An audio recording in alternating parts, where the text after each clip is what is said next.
I don't even know what you're talking about. I haven't slept in, I'm not sure how long. Day. Yes, and as soon as you sleep for an hour, you're going to be just like I am.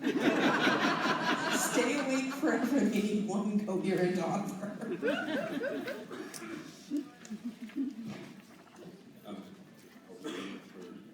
Take charge? Yeah.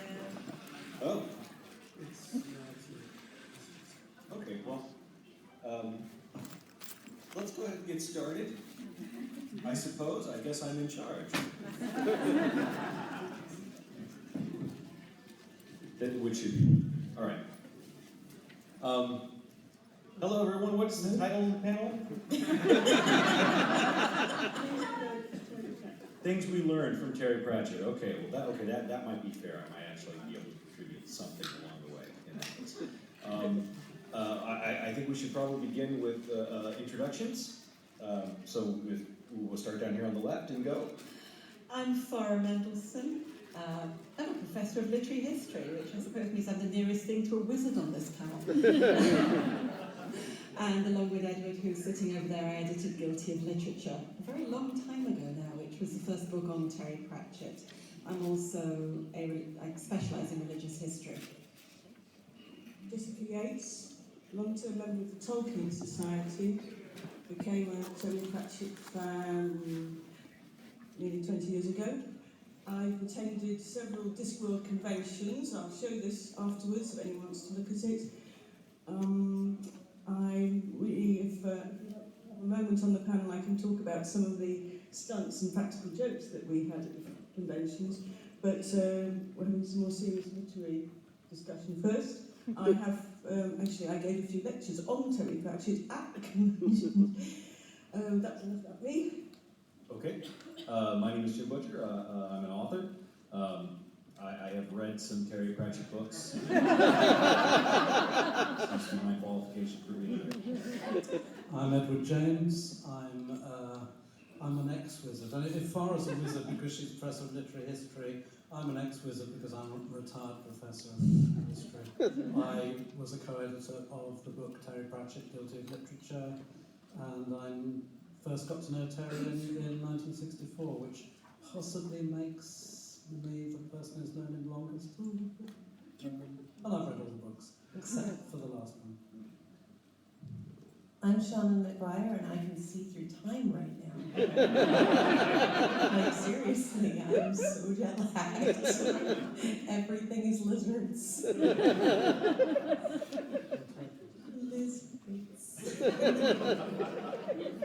It does raise the question as to whether anybody gets jet lag on Discworld.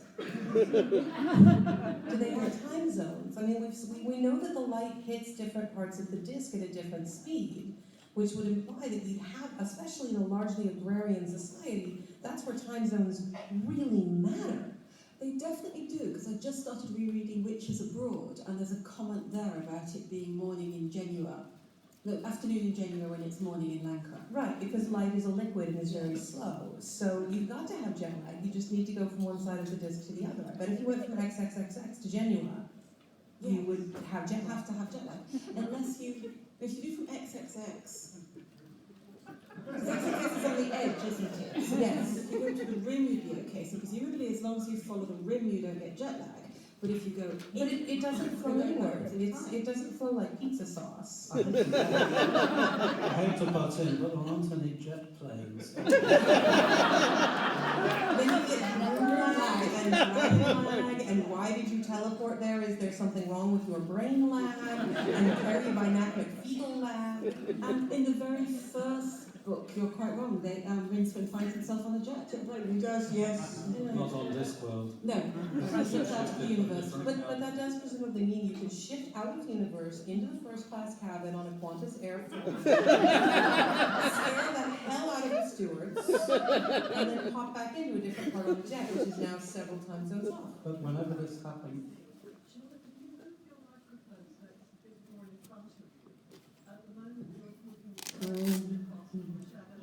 Yes, because otherwise the lights blind me, and I eventually hurt myself. It's very bright. I swear, but I think it's worse over I'm sorry. That's good, talking to the mic. Just to clarify, a couple of us are lip reading. That was what I was about to tell you as we sat down. I'm lip reading you. Okay. So it's actually important that we look across the table Exactly. rather than out of the audience and behind ourselves. Nice and clearly into the microphone. I know that we've got somebody on the front row that needs to be able to hear as well. Right. But no, I like broom leg, and I'm sure there's a joke about mini meals being served on brooms. Almost certainly. And they're not edible. And we can't have pretzels anymore because Grebo has an allergy. Grebo has an allergy. Cats are very frequently allergic to pretzels. As it turns out.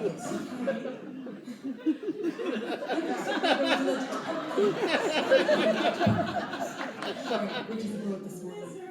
And I'm supposed to be in charge.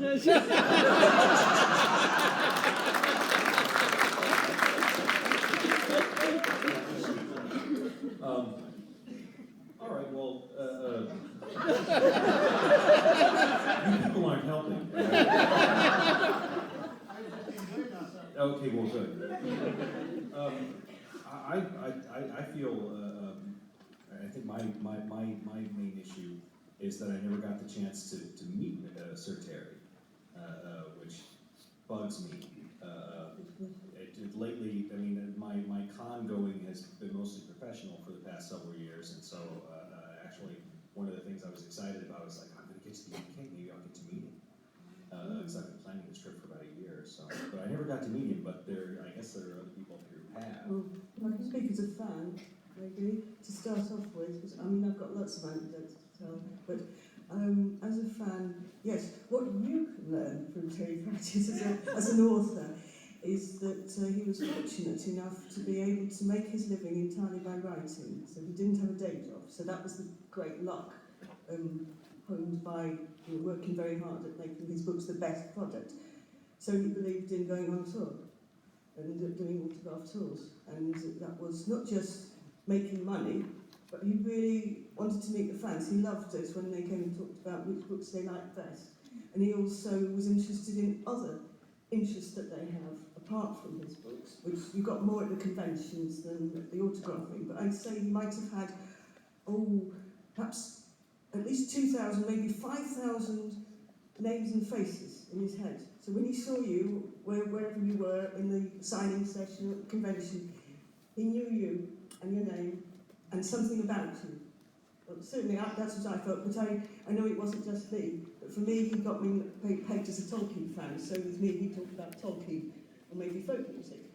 And I remember once when, I just finished with this, at the Glasgow Convention, 2005, I was just walking down the concourse and he was walking up, and he was on his own, he didn't have any companions with him, and he saw me, he smiled, he came over, he said, "Oh, hello Jessica. Everyone who should be here is here."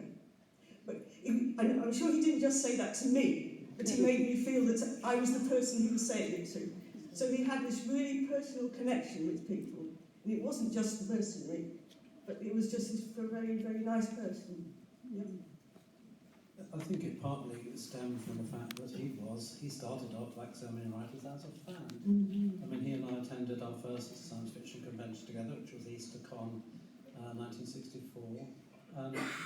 He was 16, I was 17, and both of us were just awestruck when we met stars. Well, there were stars at that convention. There were many of them still around, Brian Aldiss, Michael Walcott, and so on. And, you know, Terry often told the story, I don't think it was that convention, I think it was the next one, of going into the gents and standing at the urinal and unzipping himself, suddenly realising the guy standing next to him was Arthur C. Clarke.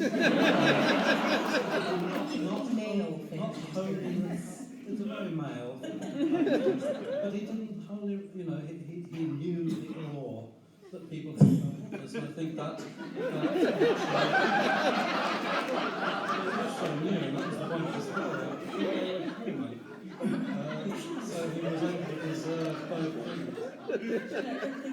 If we're going to do this at all, he was the model of how to be a professional author, in that sense of the public face of being an author. And we are quite lucky generally in British fandom. We're quite small. Most people know all the authors all know each other. There are relatively few British authors, I think, with reputations for throwing a strop. And there is a consensus of how to behave. And Pratchett became kind of the epitome of that consensus of how you behave to your fans, with a courtesy and a graciousness. I mean, one of the things that happened with Guilty of Literature is that we kind of knew he hated the idea. And we got away with it mostly because of the connection to Edward. But what we had not expected was that people would take Guilty of Literature to Terry to be signed. And he was astonishingly gracious. No comments, nothing. And I'm standing there in Andromeda, and cringing, because it wasn't our fault. We hadn't told people that Terry would sign them. But he just did, without any kind of comment, he was fine about it. I wondered if he ever came to terms with that particular volume. It sat by his bedside for months, he said, before he could actually bring himself to open it. He did have, quite rightly, he had a deep suspicion of academia. I should explain that we bribed him. At the time, his big charity, which you should all go donate to, by the way, because they've been a bit overshadowed, was the Orangutan Foundation. So we basically said, if you will not disapprove of this, we didn't ask for a seal of approval, but we said, if you will not disapprove of this, we will donate £1 from every copy sold to the Orangutan Foundation. And that basically was how we did it. But seriously, they've been completely overlooked by the needs of the Alzheimer's organisation. If you've got a few pennies, send them to the Orangutan Foundation. Terry would be pleased. Where do we want to go with this? We're supposed to be talking about ethics, not about Terry. We're supposed to be talking about Did what he we... throw you into a pool? He did throw me into the pool, Okay. because he was a very nice man. I was 15, I was a convention volunteer, he was one of our guests, and someone had told him on the first day of the convention that if I was too much of a bother, he could orchestrate throwing me into the pool. And I was an enormous bother, because when I was a teenager, I was basically exactly like I am now, but less informed and on meth. I wasn't actually on meth, but I might as well have been, because I was on a fascinating hormonal stew, and I was the roadrunner from those cartoons. Like, I never stopped moving, I never stopped talking. I talked in my sleep, I walked in my sleep. Sometimes you'd find me in random places in the hotel in my sleep, and he had to spend 4 days with me as his primary caretaker. I'm kind of amazed that the story doesn't end with, and that's when he murdered me. So they had told him that I could be tossed in the pool, and throughout the weekend he'd say, if you don't do a thing other than what you are doing right now, small, frustrating, purple-haired girl, I will put you in the pool. He did not say it exactly like that. I'm very jet-lagged, and it's been 20 years, because, oh God, we're all old now. But still, and at the end of it, we got to the last day of the convention. I asked if there was anything else I could do for you, Mr. Pratchett, anything at all. He said, well, you can let me toss you in the pool. I really think you earned it. And I said, all right. And this was before cell phones, so I didn't have any electronics on me. So there was no reason to say I need to empty my pocket, and I was just in the pool. And then the concierge comes along and goes, Mr. Pratchett, sir, because he hadn't been knighted yet. So it was still Mr. Pratchett. Mr. Pratchett, sir, why is Seanan in the pool? And he very calmly explained the whole situation, and that I had been his main gopher for the entire convention. And then our concierge said, oh, would you like me to get the pool net so you can push her under? And Terry agreed that would be lovely, thank you. We have pictures somewhere of me as a teenager being pushed under in the Mayonnaise pool. I didn't drown. It's all good. It's kind of like a shower. And laundry at the same time. This has nothing to do with ethics, Jen. Now I know why they picked this hotel. There's no pool. There is a heated pool. A very lovely heated pool. We could plan. As it turns out, I am no longer 15 and no longer quite so game to do anything. I was thinking your gopher. There was actually I'm a long gopher. They haven't given me one. Oh, shut up. I need a gopher so that we can pitch them in the pool. We've got volunteers.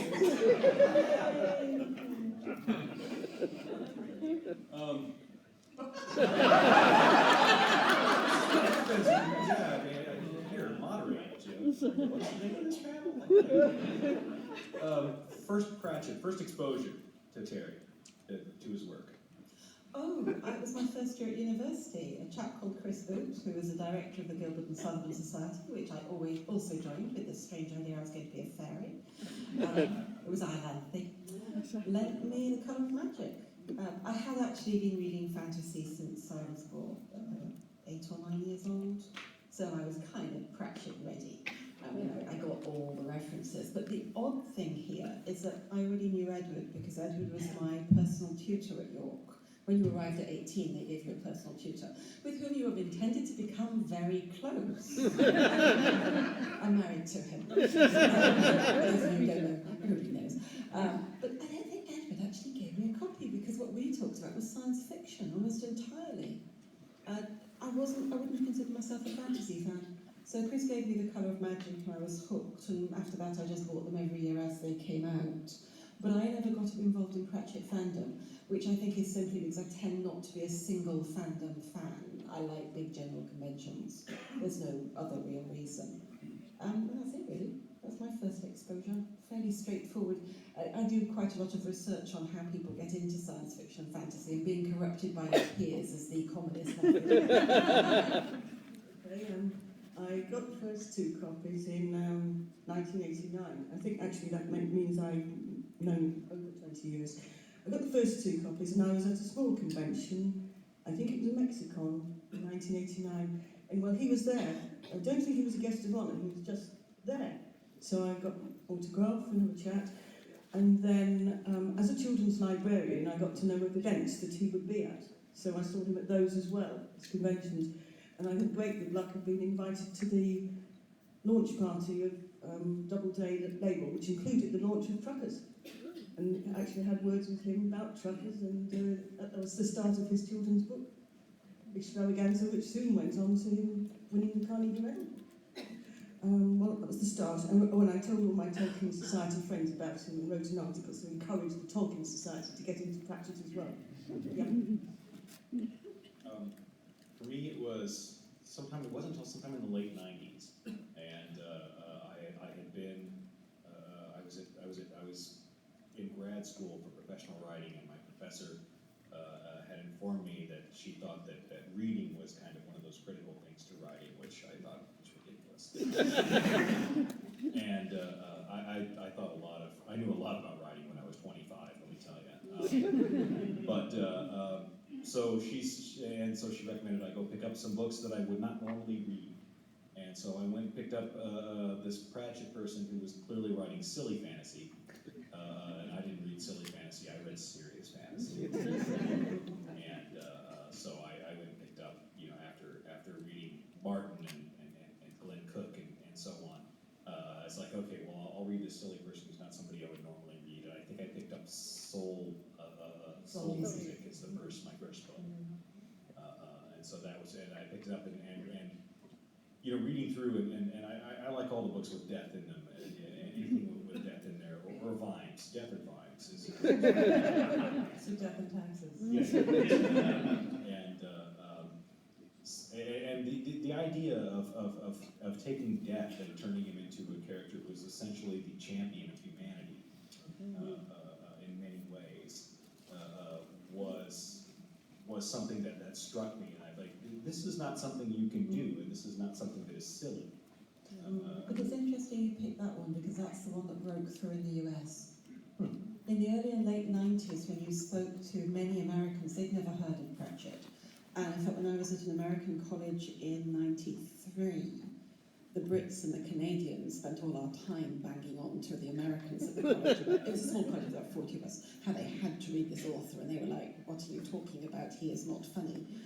Soul Music, of course, uses the bloody holly trip. And that seems to have been the one that turned it around in the States, whereas here it tends to be regarded as quite one of the minor ones. It was definitely a breakthrough. See? Difference in reaction. Anything with Susan is not minor. And it's also one that stands alone, which makes it a good one to start, but it was definitely one of the ones that turned it around, because Pratchett was not doing well in the States at that point.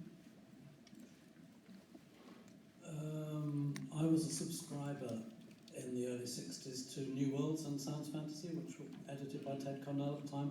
So I first came across Pratchett in the Hades business, which was published in Science Fantasy in 1963, I think. Well, he wrote it when he was 13, I think it was published when he was 14, something like that.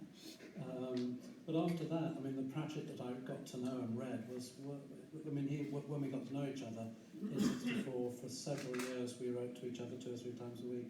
So I've got quite a few of the early drafts of The Carpet People, which was his first novel, published in 71, in letters. And he illustrated that as well. I mean, one of the interesting things about Pratchett, I think, in the late 60s was he could easily become an artist. He was actually rather more interested in art than in writing in the late 60s. And The Carpet People, he illustrated it. But in a sense, the illustrations came before the writing. And he worked on sculpture and various other things in the late 60s too. So basically, I've been reading quite a long time. But it was very, very nice to see The Carpet People come out initially in 71. It was obviously from a very, very small publisher, Colin Smythe, at the time. And then there was silence for quite a long time. I mean, literally, we stopped writing to each other. But also, he didn't write for a number of years until, what was the next one? Strata, or The Dark Side of the Sun. They get published at about the same time. I don't know which order they were written in. I don't think it's necessarily the same thing. I don't think I'd have carried on reading Pratchett if I'd read Strata and Dark Side of the Sun first. They just aren't very good. There is a big problem. I mean, sorry, I've been dragged on to do an awful lot of radio commentary and things. And there is a hagiography about him having always been this brilliant writer. No, some of the early books are terribly badly structured.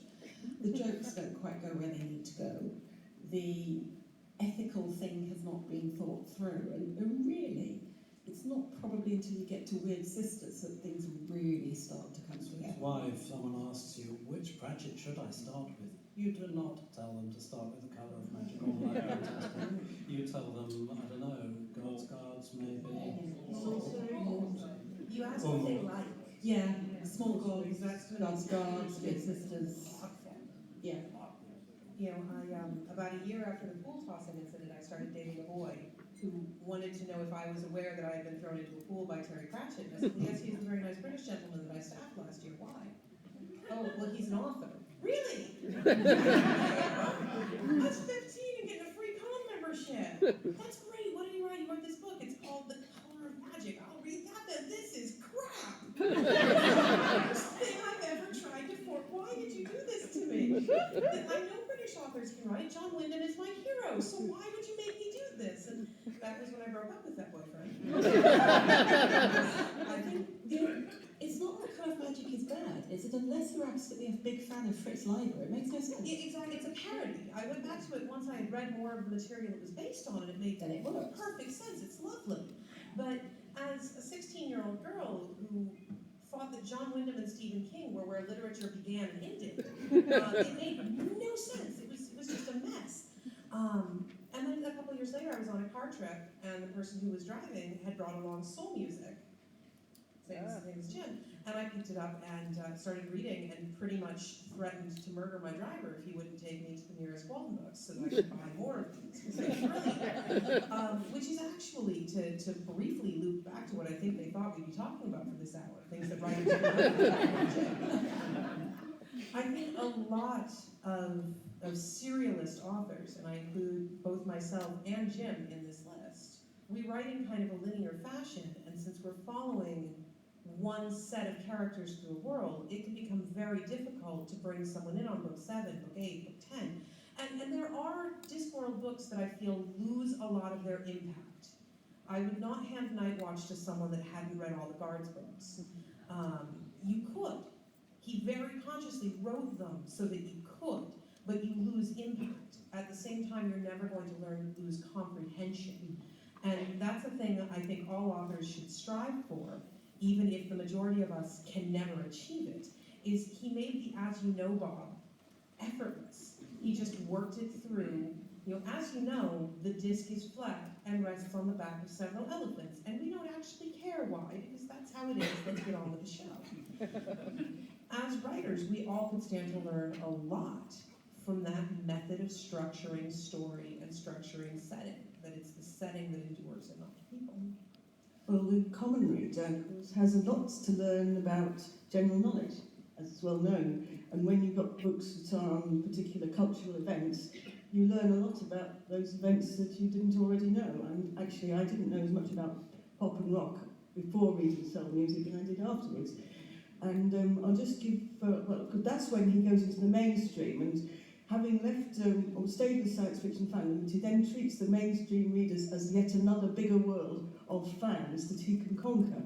And Weird Sisters, I think, and Sorcery, they were his breakthrough books in the UK, and I was recommending them to people when they came out as, don't bother with the early ones, but read Weird Sisters because of all the Shakespeare. And it's, of course, it's wonderful. And there was a file, there's a website where you could look up the allusions, and that gave me particular pleasure to enjoy reading the file on the internet, and then thinking up some more of my own that hadn't been listed already, and trying them on Terry and seeing if I got it right. I'll just mention, to conclude this bit, Small Gods, because for that he's like gone to a dictionary of philosophy and like collected about 20 famous quotations to do with philosophy and theology, and see how he could work them into the book, from Hell is Other People, and of course the turtle moves, and something Dr. Johnson says, thus I refute that, and life's a bitch, or life's a beach, he writes. So there are all these quotations you can spot, and that's why I think Small Gods is a wonderful book. Structurally, a lot of his writing looks like a slash doublet. And I try to pick up both points there, that there is this story that is kind of the outer silk, but there are glimpses of other stories that are being told. It's particularly noticeable in the Vines books, but more so elsewhere as well. So there are glimpses of stories that are happening kind of off-scene, which gives the world a much greater depth than I'm used to. Very often when we talk about depth in fantasy, we talk about the world building. His depth is a depth of story. Wherever you turn the corner, there's story. And I can't remember which book it was, when I suddenly realised that Carrot has gone off to move on that kid and his annoying cat who'd been running a scam with rats, talking rats. And of course by that point Morris was out. And yes, there's a question that, is he mining it, is he laying Easter eggs? But it creates that constant sense of story glimpsing through. And with something like Small Gods, or many of the other books, Weird Sisters is the first one he does it in, the quotes that aren't quite quotes, that are slightly twisted, that make us rethink the original quote, is probably one of the cleverest things he develops. And I still don't quite know of another author who does it that way. I mean, the nearest is probably Oscar Wilde, actually.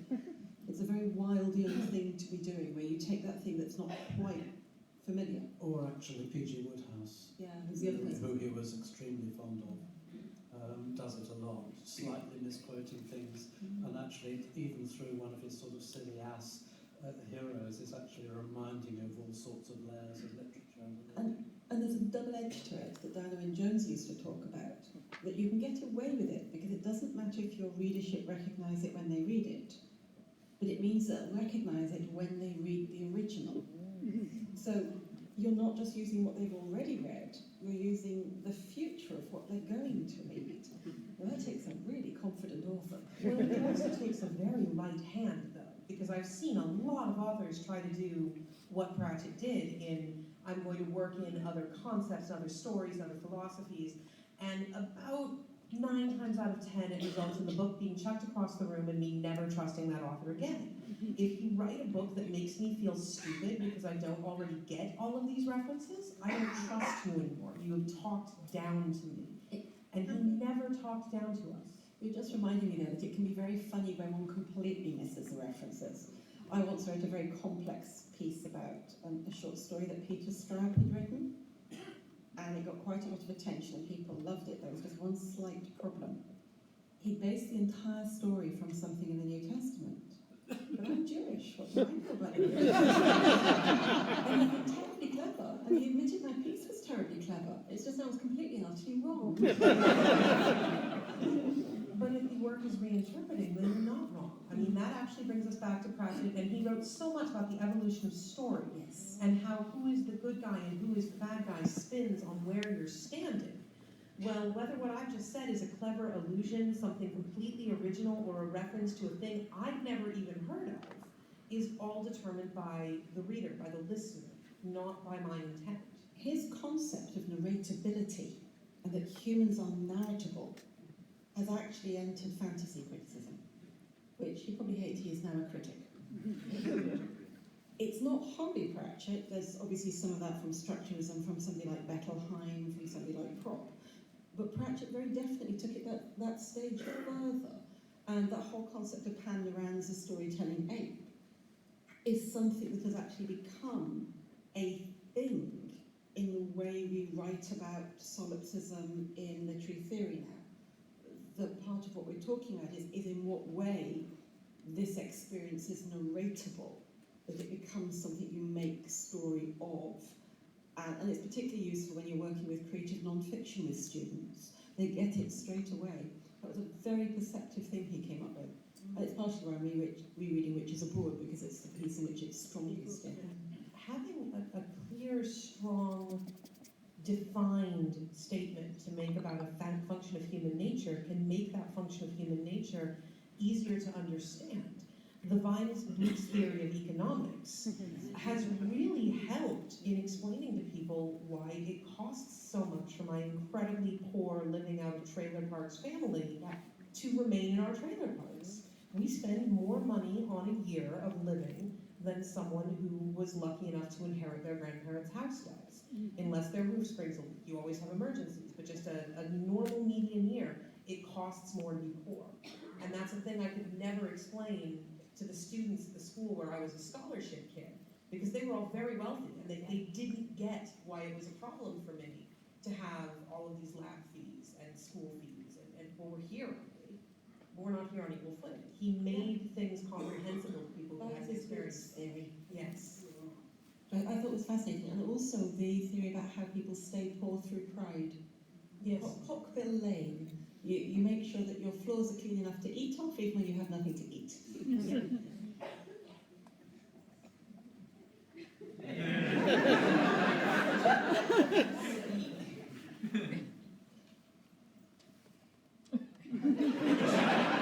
I just write stories, man. I don't know. What I've taken away from Pratchett, as far as the way he writes, is that his use of pace is very non-standard. Stories that you think are going to be, that I anticipate, oh well, this is going to be the big story, and the big climax will happen around this portion of the story. And then that portion of the story, the climax happens about halfway through the book, and I find myself wondering, well, what's he going to do with it now? One of the reasons I enjoy reading Pratchett so much now, and I didn't really enjoy him when I first got started, I do now because I know about writing stories, and he's a storyteller that I cannot easily predict. As far as the way he delivers on what he starts off with at the beginning of a given story, especially in the Night Watch books, is something that I'm still analyzing and still trying to steal from. I think that's the Mark Twain quote, is that good authors borrow from other sources and great ones steal outright. And if you're smart, you'll steal from the best. And Pratchett is one of those people that I read and study and go, how did he pull off? We're all, I think as writers, we're all magicians, and we're all looking at the other guy's magic trick going, oh, how did he make that happen? I need to make that happen. It is essentially a cinematic trick. The books are screwballs. They are that classic screwball comedy structure, Yes. where one ball drops off the shelf and knocks something, which knocks two other things, which knocks four things, which...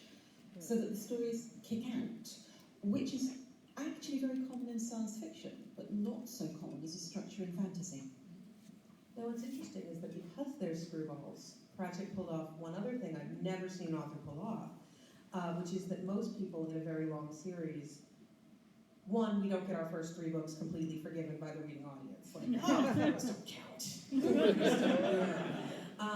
But more, we don't get to evolve what continuity looks like the way that he did. And that was partly a function of the pace at which the books came out initially, and is partly a function of forgiving those first 3. But the Discworld contradicts itself constantly if you read it all in order. I mean, soul music, which we've brought up several times, you look a little elvish is the joke throughout the book, but as soon as we get to Lords and Ladies, oh boy, no one looks a little elfish like me now, thank you. He is forgiven for the continuity because he is telling us such a lovely screwball comedy. It's almost like we've given him Bugs Bunny rules while scripting it by Shakespeare. And that's absolutely brilliant. It's delightful. I'd like to know what kind of devil he made a deal with to get that permission, because people call me out on continuity crap from page 1 of a book that came out, He does reboot the wizards. He basically blows them all up in the end of Sorcery and then reboots them by bringing in Ridcoy. And that's the starkest change, I think. And it's not so much that we forgive him as we politely forget the other books existed. And again, that's not a thing. I promise you, that is not a thing. Did you know that in chapter 2 of book 3, you referenced a ferret? Where's the ferret, Mr. Bishop? You know. I think that he may have lost leeway later on. I had problems with snuff because Vimes is not quite Vimes. I had problems with I Shall Wear Midnight, and my hearing aids just switched itself off. I'll just have to hope things work. I had problems with I Shall Wear Midnight because there's a movement that he has Granny Weatherwax make, and it's Nanny Ogg who would do it. It's very simple. He has Granny Weatherwax do that. No. I'm seeing some shakes. There's no way Granny Weatherwax is heaving her bosoms. She probably doesn't have any. It's absolutely the Les Dawson Nanny Ogg move. So, those people remember Les Dawson know exactly. Is Les Dawson not Nanny Ogg? So as he goes further on, I think he loses the leeway because the characters get much more defined. Well, and you also move into a period where we are more invested, and we're invested in one version of what we think that the Discworld looks like. And you see the missteps.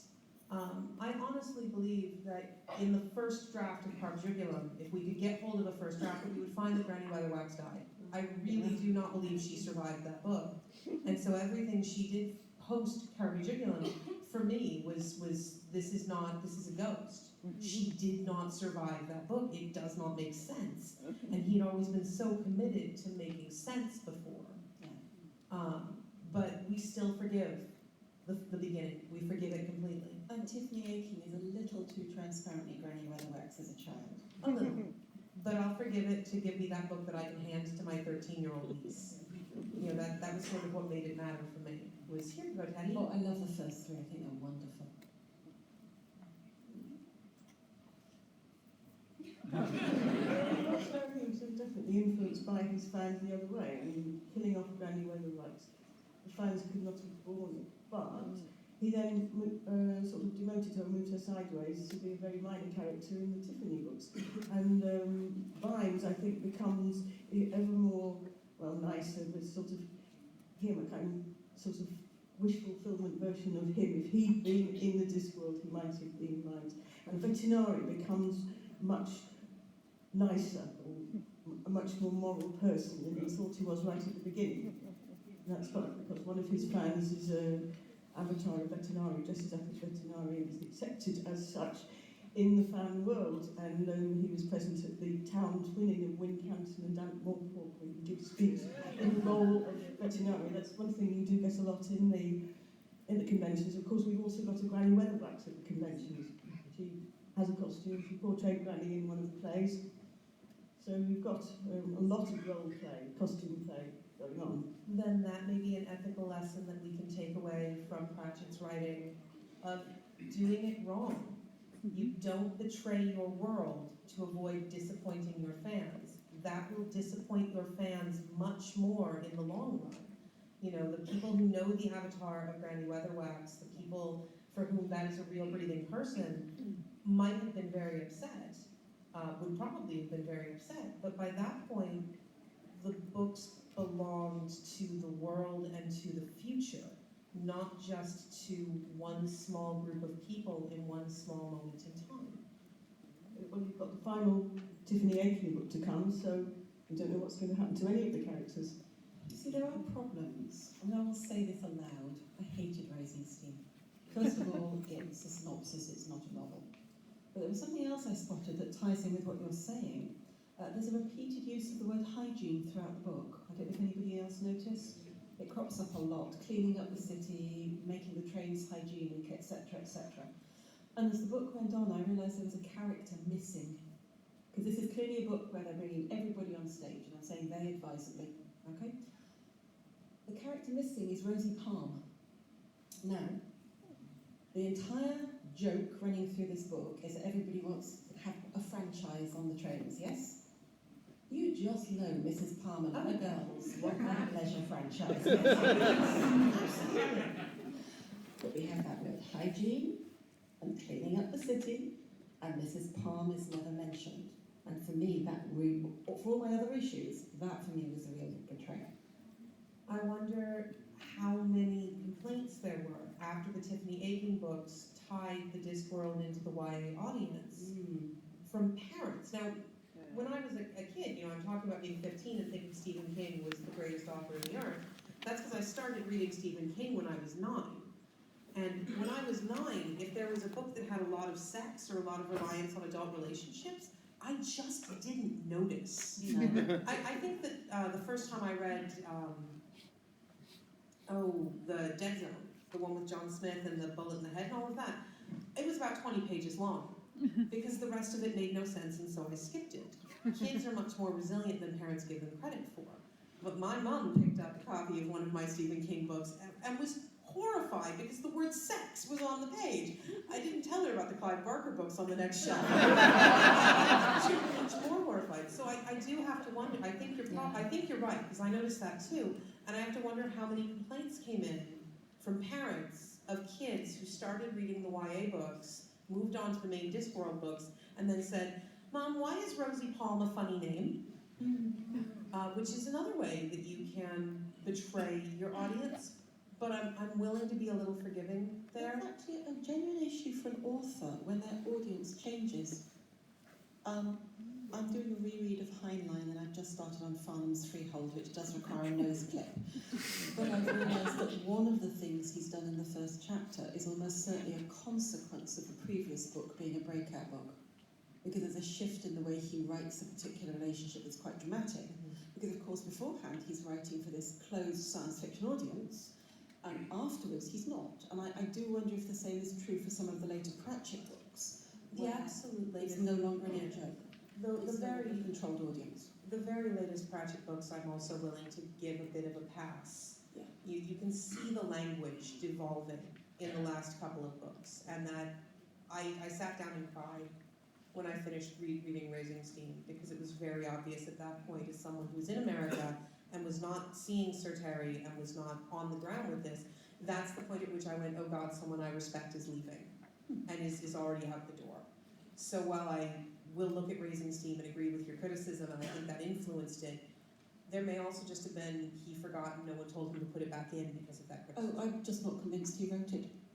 I think he probably outlined it, I think he provided the basic points, but that's not his voice, it's not his jokes. I mean, we talk about what we learned. One of the things I learned from reading Pratchett was rhetoric. It's just not his voice. There are things all the way through that are just not the way Pratchett would have written it. I'm pretty sure he'll have done the outline. It's not just Raising Steam, though, is it? It's one or two of the earlier It's ones. making money onwards. Yeah. We've got 3 minutes left and 5 of us, so it looks like that's closing statements and I get to have a nap.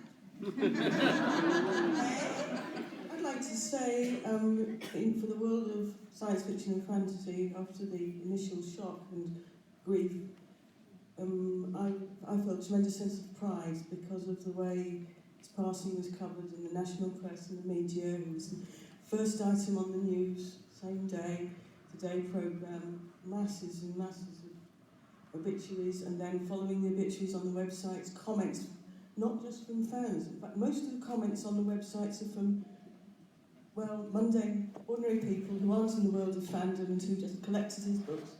And there's a tremendous amount still out there on the websites.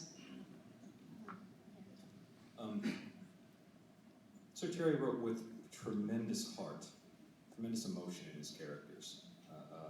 You can believe that they're real people. And considering they're running around with, everything from talking rats to giant space turtles, that's really an accomplishment.